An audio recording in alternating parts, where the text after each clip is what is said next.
Live, हर जुर्म का पर्दाफाश। जीएसटी काउंसिल की 45वीं बैठक में भट्ठों में निर्मित लाल ईंटों पर कर दर में बिना आईटीसी क्लेम किए 1% से बढ़ाकर 6% तथा आईटीसी क्लेम करने पर कर दर 5% से बढ़कर 12% किए जाने का प्रस्ताव 1 अप्रैल 2022 से पारित किया गया है। भट्ठे की ईंटों पर 2 प्रकार के अव्यवहारिक एवं अनुचित कर दर वृद्धि प्रस्ताव को वापस लिए जाने के औचित्य पर हमारा कथन निम्न प्रकार है। सरकार भली प्रकार अवगत है कि ईंट भट्ठा एक ग्रामीण कुटीर सीजनल प्रकृति का उद्योग है। विगत 2 वर्ष से कोरोना महामारी के कारण जहां एक और ईंट व्यवसाय पूरी तरह चौपट और घाटे में है। कुमार भट्टा संघ बलिया अध्यक्ष मैं हूँ जी। किस मुद्दों को लेकर आप अभी सिटी मजिस्ट्रेट को पत्र दिया? हम लोग आज पूरे प्रदेश में उत्तर प्रदेश ईंट भट्टा समिति ने 27 से 31 तक धरना और ज्ञापन देने का एक कार्यक्रम चलाया है। जो हम लोगों के जीएसटी का रेट बढ़ा है, सरकार उसको पुनः जो वापस करके पुराने रेट पे चालू करे।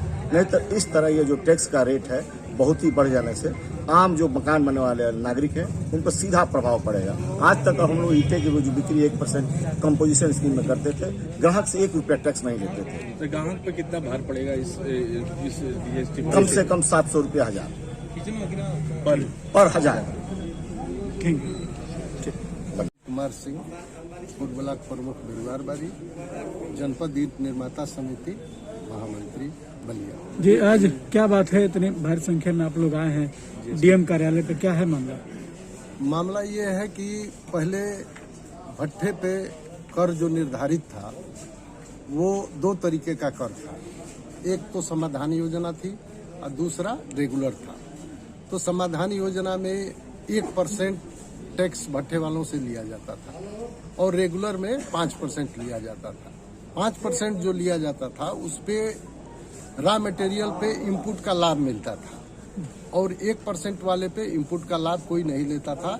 जो समाधान में बिक्री घोषित होती थी उसके हिसाब से 1% टैक्स जमा कर दिया जाता था। अभी जो जीएसटी काउंसिल की बैठक हुई थी उसमें 1% वाले कर को बढ़ाकर 5% कर दिया गया, 6% कर दिया गया और 5% वाले कर को बढ़ा के सीधे 12% कर दिया गया, जिससे सीधे जो है भट्ठे व्यापारियों पे इसका बहुत बड़ा असर है और भट्ठा व्यापारियों पे असर है पड़ेगा तो इसका सीधे पब्लिक पे इसका असर है। इसकी घोर निंदा हम लोग भट्ठा संघ के तरफ से करते हैं और उत्तर प्रदेश ईंट निर्माता समिति ने तय किया है कि 27 दिसंबर से लेकर 31 दिसंबर के बीच हर जनपद में एक हम लोग अधिकारियों के माध्यम से ज्ञापन देंगे, जिसमें ये हम लोग मांग रखेंगे कि हम लोग के ये जीएसटी को पुनः जिस दर पे था उसी दर पे रखा जाए। इसी संबंध में आज हम लोग यहाँ आए हैं और ये ज्ञापन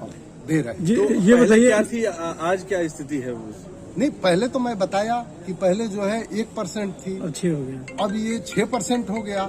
तो क्या और जो 5% था वो सीधे 12% हो गया, जो कि ये सीधे ये 1 अप्रैल 2022 से लागू होने जा रहा है। हम लोग ये चाह रहे हैं कि पुनः जो था वही रहे। हम लोग की यही मांग है। नॉर्मल जो जनता इससे पहले खरीदारी करती थी ईंटों की, हाँ, अब क्या रेट हो जाएगा? अब वो निश्चित रूप से जब जो लोग 1 लाख रुपया टैक्स देते थे वो सीधे जब 12 लाख रुपया टैक्स देंगे तो आप जोड़ लीजिए कि इसका सीधा असर किस पे पड़ेगा? सीधा जो ग्राहक है उनके ऊपर पड़ेगा, तो इसकी मार पब्लिक पे पड़ेगी।